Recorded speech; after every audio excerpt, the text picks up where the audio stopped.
Hello and welcome back. Today we're going to have a look at this terrific model of the Black 5 here. And it's catalogue number R.859. This was available between 1973 and 75, as we see here today. I believe there are a number of other variants made right up into the 80s, but we're just concerned with this one today. The red dot on the end of the box, I'm not entirely sure what that means, but there is also a red dot on the underside of the locomotive. We've got the old catalogue number here, and we've still got these old silver seal stickers present, which I think is terrific.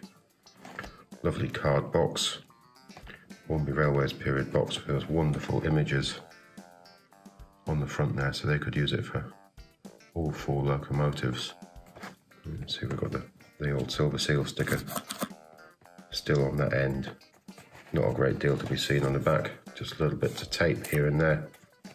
It's just white polystyrene on the inside, so we'll not have a look at that. So it has got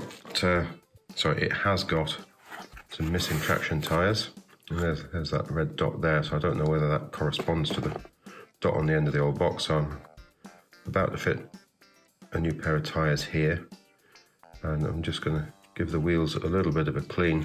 These ones aren't necessarily too bad, but the ones here, they've got a lot of muck on them there, haven't they? So we'll give that a clean up, and we'll see how she runs. So great wheels, all plated of course. I believe from what I've read that the valve gear is incorrect for this model. I'm sure there's a number of you out there that know far more about that than I. And as we see here, she does have flanges on all the drive wheels, after my earlier mistake with the old 9F a couple of weeks ago. But this does cause me problems on the layout. The full-size centre wheel, it's not the flanges that cause me the problem, it's the rocking action caused by this coming on and off the turntable, which we'll see later, and a couple of other places on the old layout. So here we have the old traction tyres fitted now. It's turned into a full-blown strip down, unfortunately. I hadn't intended to do this, but we may as well just have a look at that whilst we're here. I haven't got the whole model back together again yet. She is running very nicely at the moment. The motor's very, very smooth, and we can see here I can't let go at the moment, but I think this chassis originally could have taken an XO4 motor in there, the way it seems to have been designed.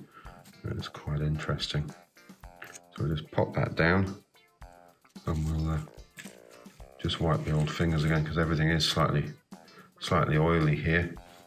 So try not to too much damage. We'll have a quick look at the old tender top while it's off. You can see it has plenty of handling in the past, so it's worn through the old varnish there. That's a terrific coal load, isn't it there? I don't know whether that's crude or in scale or not, but it is certainly some load, isn't it? And again, on the other side, you do seem to have had wear through the old varnish there, but the lining seems to be intact. Nice bits of detail here and there on it. So try and get that out of shadow. So just have a look in there. Don't seem to have Hornby Railway's name on here anywhere, sadly. So we'll just have a look at the old body of the locomotive here. Got the wire handrails, of course, nice feature. And we'll brass safety valves there, perhaps. Again, very tidy. It's definitely done some work, this model, but it's not in too bad a condition. So lovely bits and pieces all over it. A little slot there where the chassis slots through. This model would have had vacuum pipes, apparently. Let's see if we can get that in focus. So quite a nice feature. I believe it also had separate nameplates, so some of these locomotives could have had names, and different running numbers were supplied. A little bit of the old cab detail in there. See if we can get that in focus. It's quite nice to have. Nice to have. Slight crack in the old bodywork there at the back of the cab. Again, we'd expect to find Hornby Railway's name there, but I don't seem to be able to find it anywhere on the inside of the body. Those ties that hold the old handrails on really are quite large, aren't they? So very similar to Hornby 00 models when it looks like that. There's that old crack in the bodywork there where it holds the old, the screw goes in to hold the chassis on. We got her all back together. We'll just have a swift look over her before we get her on the track. Got the old D-shaped coupling at the front, metal buffer heads pushed into the bright red buffer beam here. There's a fair amount of detail. There is a hole here. I believe vacuum pipes were supplied with the original model, along with a couple of different nameplates which could be applied in different numbers. Valve gear was borrowed from the model of the Britannia, although this was put right in the late 70s, I believe. Lovely looking wheels, aren't they? Although look at the flanges here on the drive wheels, they're very, very fine, but on these front wheels here, they've got quite large flanges, haven't they? Interesting. Lovely wire handrail, as we've seen when we had the model apart. You could see how it was secured on the inside. Lovely looking thing. It has suffered from handling on the old tender though, but the lining is intact. Quick look at the back of the model. Just like the front of the model, there's a hole for a vacuum pipe, the old D-shaped tension lock style coupling, metal buffer heads pushed in, lovely steps up the back of the tender, and that great coal load, look at that. It really does look rough, doesn't it? Now the lining has survived quite well. There's a tiniest bit missing here, but pretty good shape given the sort of handling it seems to have had. And again, it really is in beautiful condition all the way down. Just having a slightly closer look at the top of the model. Really is a terrific thing, isn't it? Just enough detail here to give you a really good effect of a very powerful locomotive. Look at all those rivets on the cab roof, nice hatch there as well. And again, that wonderful coal load, that really is quite something, isn't it? And off she goes from the engine shed there onto the turntable. Slight hesitation there, quite a bit of hesitation there. If we just look at this, she just rocks on that centre wheel there. She really doesn't like the turntable. So we'll just encourage her back on a piece of flat track there. There we go. And off she goes. Just listen to her as she goes over the points. There's a slight hesitation. Off around the layout there. We're going to come beyond points number 11 here. Then just listen to that slight hesitation in it. Switching the points, and we'll move back and pick up these wonderfully coloured coaches.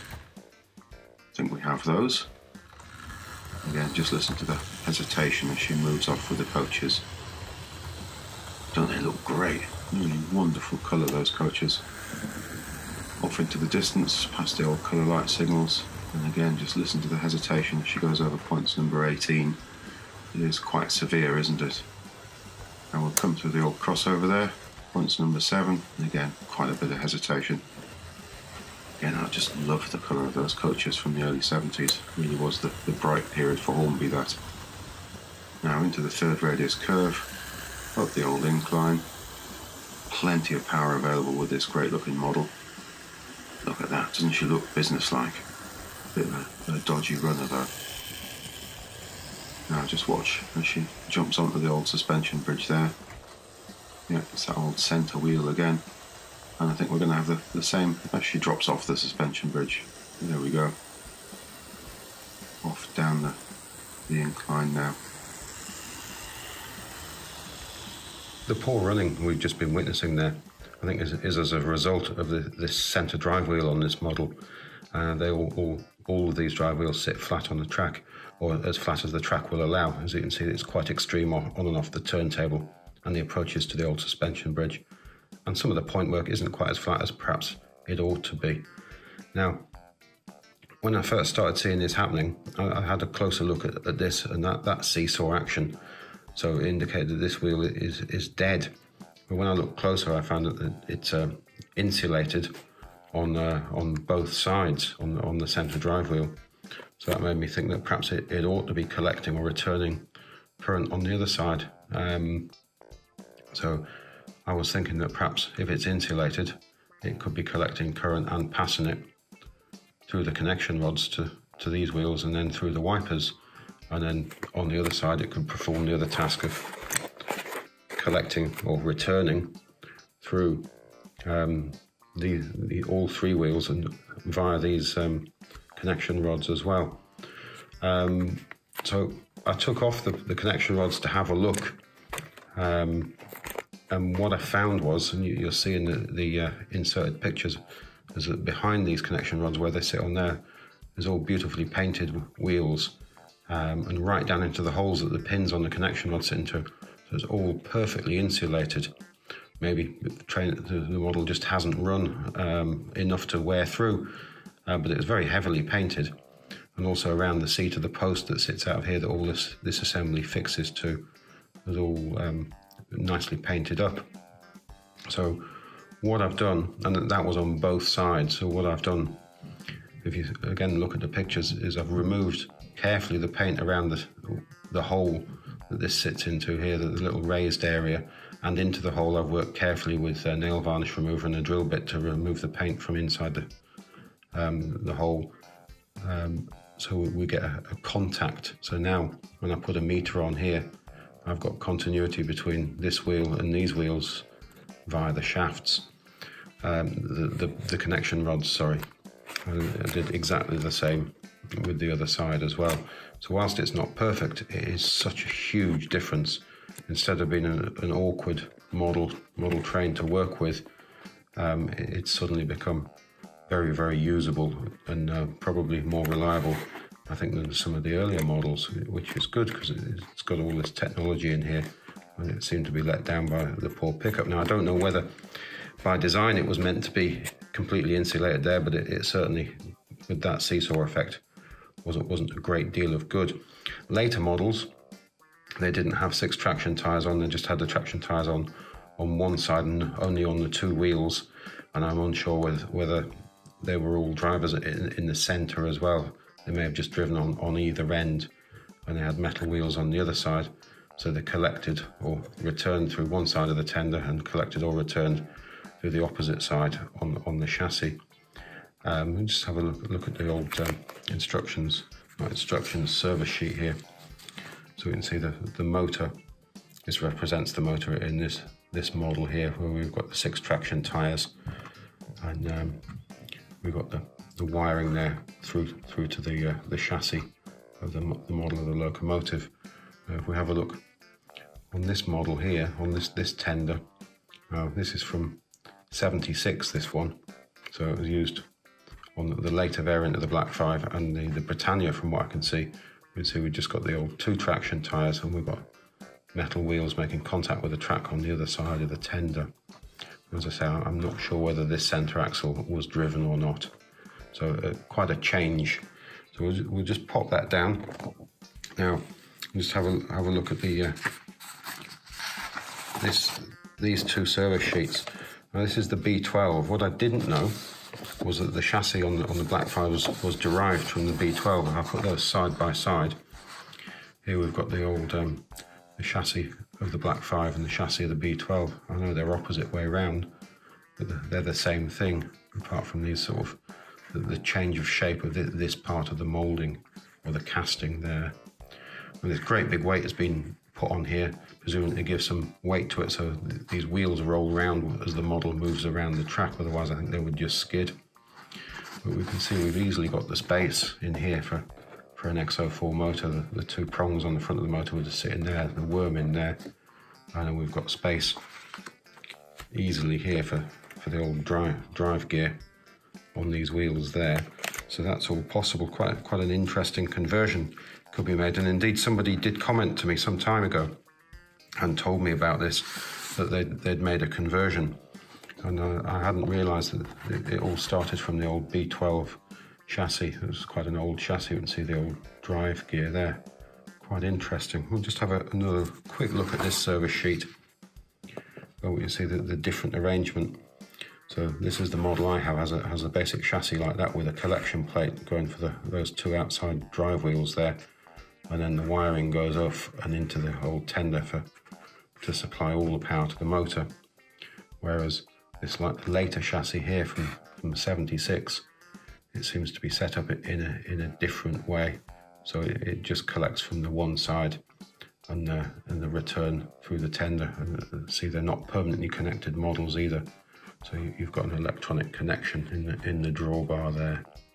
So I hope that sort of explained what I'm trying to get across there, but I was quite surprised about the paintwork on the wheels. As I say, I'm not entirely sure whether it was designed to be that way or whether just by happy accident it seems to have improved the model enormously. But let's have a look at it running now. Just look at this as she approaches the old bridge now. It's a completely different story now, isn't it? And as she drops off the old bridge, just watch again. Oh, that's a huge improvement. And she does suffer from the slightest of stutters on the old Super 4 points, but then quite a lot of models do. Just watch this as she comes through here, but it is such a vast improvement to the performance. It really is a terrific improvement. We'll just have a swift look at the old coaches. They came along in 1972, so we've got that year's catalogue here, edition 18, and the old BT's price list. We'll pop this down and we'll open it up to page 19. And here we've got the old models. Now, composite was R626, brake R627, and the old buffet 628. Now, the brake and the composite were available as mail order catalogue versions. They had slightly different numbers, and they were 890 and R891. They also had silver seal versions in the late 70s, and these were R928, 929, and from what I read, the old buffet was never available as either a mail order version or in silver seal, strangely. Again, they were available between 72 and 77 overall, but I believe the buffet vanished in around 1974. Let's have a swift look at the old price list here. So we can find them just down here, and we've got R626, and we've got a price of £1.25, 627, £1.25, 628, strangely is £1.30.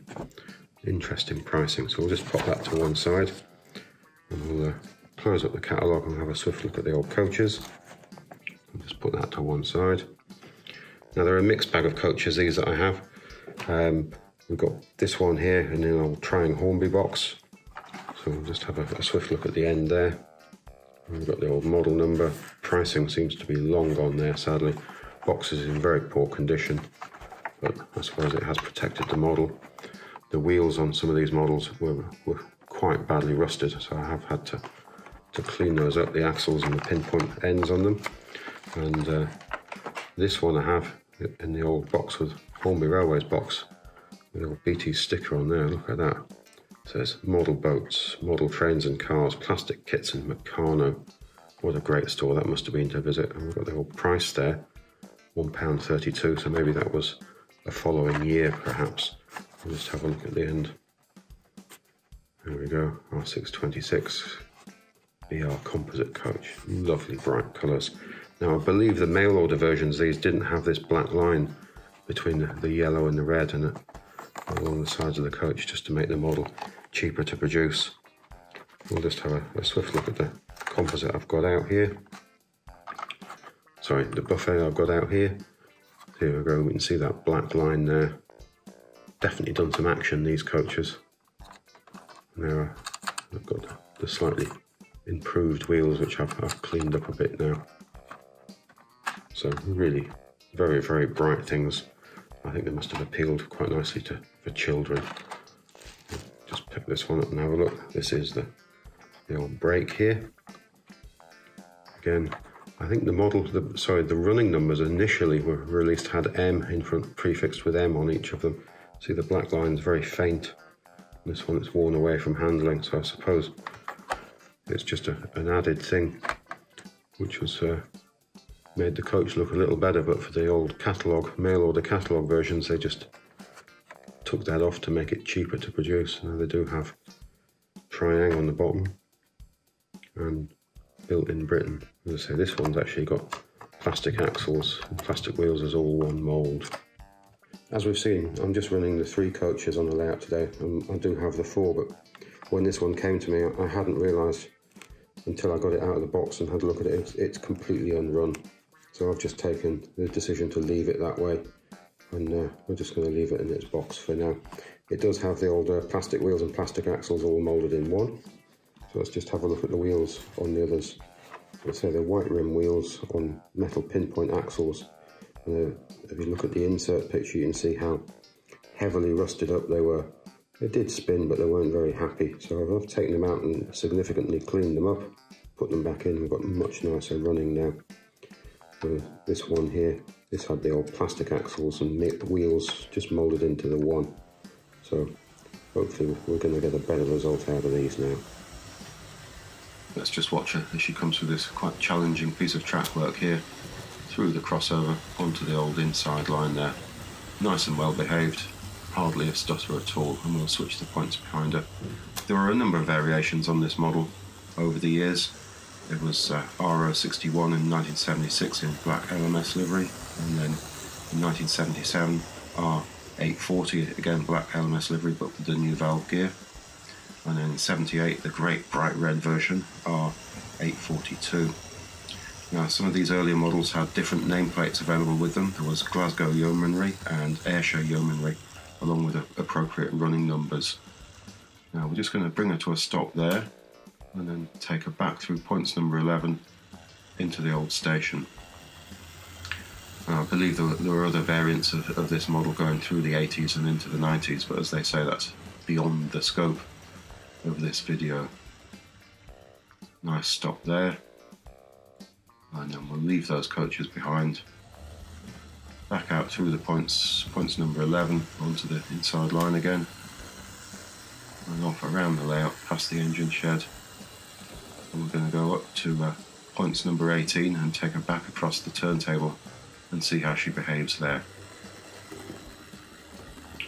But thanks again for watching. It really is hugely appreciated. And if you look back again next week, we'll see if we can have a look at something else from this similar period. As you can see, very well behaved. Such an improvement, that minor adjustments made. Goodbye now.